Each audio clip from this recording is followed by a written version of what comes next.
Are you a business owner who feels like your content looks good, but it's not giving you any engagement, any new followers? You don't feel like you're seeing a return? Don't beat yourself up because 9 times out of 10, it may not even be your content, but it's actually the messaging. When I get a new client and I'm onboarding them, the very first thing I do is do a SWOT analysis of their page. What is a SWOT analysis, you may ask? SWOT stands for strengths, weaknesses, opportunities, and threats. I break this down because it's super helpful to get clear on what those areas are so then I can understand how to move forward and also give you advice. One of the biggest things that I noticed after doing this analysis is that the messaging isn't very clear when I go onto their page. So a couple of clients where I get onto their page, maybe their bio only has like a phone number, or maybe it says nothing at all. I'll get into the caption. There's either no caption or there's not a lot of context or information given. Sometimes the messaging can be a little too much and it's going in different directions. So, like me as a viewer and as a consumer, I feel like it's a lot for me to digest. The biggest question that I get from all of that is what exactly do you do? Because I'm confused. If I'm viewing it and I can't necessarily understand what you're offering to your audience, 9 times out of 10, that's exactly how your audience is going to feel when they get to your page as well. So, today in this video, I really want to break down the importance of understanding messaging and the exact places in your social media pages and where you need to be very, very, very specific with it. So, before we get into it, let's talk about what messaging actually is. It's super, super, super, super critical to the overall health and wellness of your social media page. Yes, I did say health and wellness. It's how you communicate what you do. It also showcases who you help, and it also showcases why it matters. So, this is really key to getting people to understand exactly what you do so then they can translate into clients, into customers. So, if there's any time for you to take notes, now is the time. Let's talk your bio. Every single social media page has a bio, whether you're on Instagram, TikTok, Facebook, LinkedIn, everybody's got a bio. And this is probably the most integral part of your social media page because it's the first thing that people are going to see when they click onto your page. And this is also the turning point where people are going to decide, do I follow them? Do I not follow them? So it's very important that you get specific. So the first thing that your bio needs to tell me is what you do. Here's what your messaging should look like on your bio. It should quickly tell me what you do, tell me who it's for. And also, it should be very simple, not super cluttered. It doesn't have to be a whole long drawn paragraph.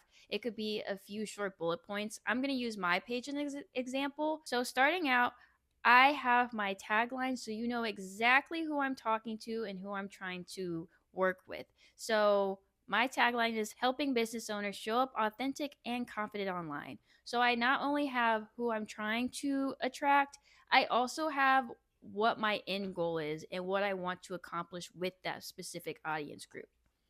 Second, I list out exactly what I do. So I offer content creation, management, and strategy. I also have workshops because that's also another thing that I do as well. And lastly, I have my links listed as well. So then obviously my main goal is to work with different people and different business owners. So I have my links, and my links are also going to lead to my website as well as my YouTube page. That's it. It doesn't have to be overly complicated.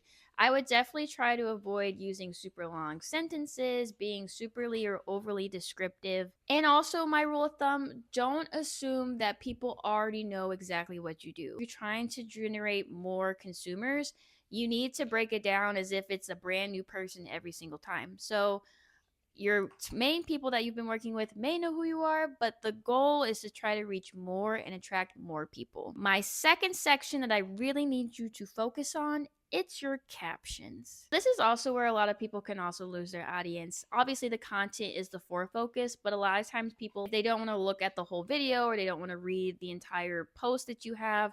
They'll go straight to the caption. So when I try to create captions, I try to have at least the main idea or the main focal point at the top. I also try to add a hook, which a hook, I will put the definition right here. It's also really important in grabbing your audience attention. So if they don't necessarily see the post first, they can look at the caption and instantly be drawn in. I also try to make it easy to read. We are in a skimming world. Nobody is reading full blown out books.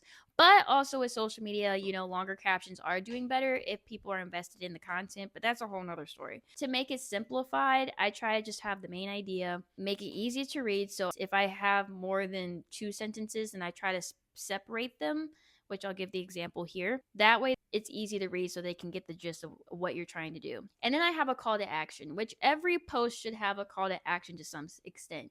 Even if you're not necessarily having them buy something or sign up for something, you could even have them, like and save this post for later.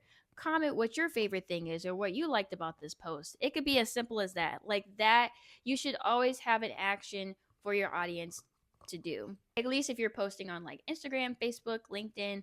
For TikTok, I don't always use a call to action. A lot of times I like to just do a one-liner because I think that's effective. Ultimately, always have a call to action. And also, I think it's really important to utilize the main idea because captions are also very SEO friendly, which I will also put that definition here, which is very good if you want to be search optimized. And a lot of social media platforms nowadays are also tied to Google. So, like, that will also pop up in Google searches.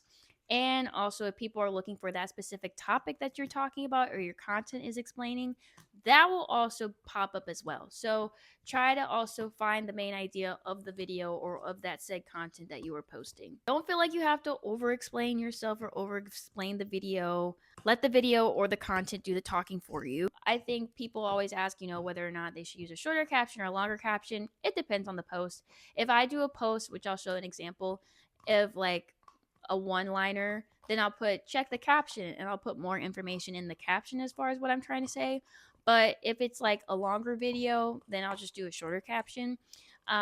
Just try to have balance in it, depending on what type of post you're trying to get out there. And lastly, the section that you really, really need to focus on is going to be your content and the verbiage that you will utilize for the content, which I will put the definition of verbiage as well. So, this is also what's going to make or break your post, whether or not people are going to continue watching or they're going to continue scrolling. It's a very fine line. These are going to be your regular posts, your videos, and the hooks of the types of videos that you are creating. Above all else, you need to have really good hooks. These are what's going to draw people in. You may see, and here are different examples. You may see, somebody do something really crazy in the beginning of their video and that drew you in. You may hear somebody say something super outlandish that drew you in.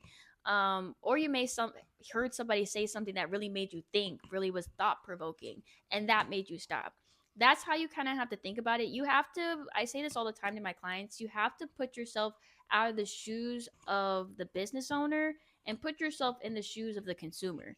You know, if you were watching this and scrolling leisurely, would somebody stop? And that's what you have to think about every single time you make something or post something. And also making sure that the language is either relatable, it's entertaining, it's inspirational to some extent, because that's also what's going to keep people watching or looking at your content. Here is a list of examples of hook ideas that I'm talking about, or even different things that you could utilize for your business. And I promise you, it's really going to impact the way that people see your content moving forward. And that's the type of messaging that you have to think about that's going to make people really engage with your content. And bonus section, be really consistent with your messaging. And that's the thing where I feel like business owners have a disconnect with. The bio is saying one thing, but then your captions and your content are saying another thing.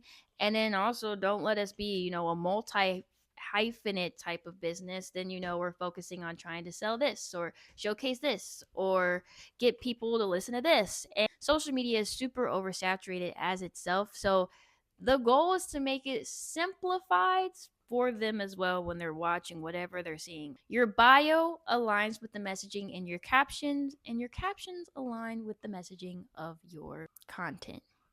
You don't have to be saying the same things all the time, but what you're putting out there is correlating them what you're trying to portray yourself is super duper important. And also, you're not doing anything wrong. Social media is very much trial and error. I always say it's like throwing spaghetti at a wall and figuring out what sticks, because it's just a numbers game and trying to figure out, is this going to resonate more with my audience or will this? And that's how you kind of have to think about your messaging. You have to play around with your messaging. So I would recommend doing quarterly audits with your social media. Check on your bio, see if it still reflects what you're trying to produce out there. I honestly just changed my bio because it was reflecting more where I was at last year. So I highly recommend doing quarterly looks. And then also check your analytics periodically, especially when it comes to your content. Specific platforms like Instagram will show you what content is doing really well and when. So I would check to see, do people really like your reels? Do people really like your carousels more? Definitely check that out quarterly as well. And then try to switch up your content as you're figuring that out as well. Always still have a good content mix. You don't have to just stick to videos or you don't have to just stick to carousels. Try to do an even balance of both when you have the time. Once you're updating, refreshing, trial and error your content, definitely just always at first of mind, just think, would this make sense to somebody who has absolutely no idea what I do or what I'm trying to offer them? Those are all the tips that I have for you today. If this helped, let me know in the comments below, and let me know if there's something that you didn't know prior or didn't think of, and let me know what that was in the caption because I want to hear from y'all. And if you haven't watched my previous video, check it out because I'm talking about how you can define your brand online, which also ties into the messaging of it all, which we talked about in this video. Please also like and subscribe to this video. Help your girl out. Thank you all for watching this week. I will see you all next week.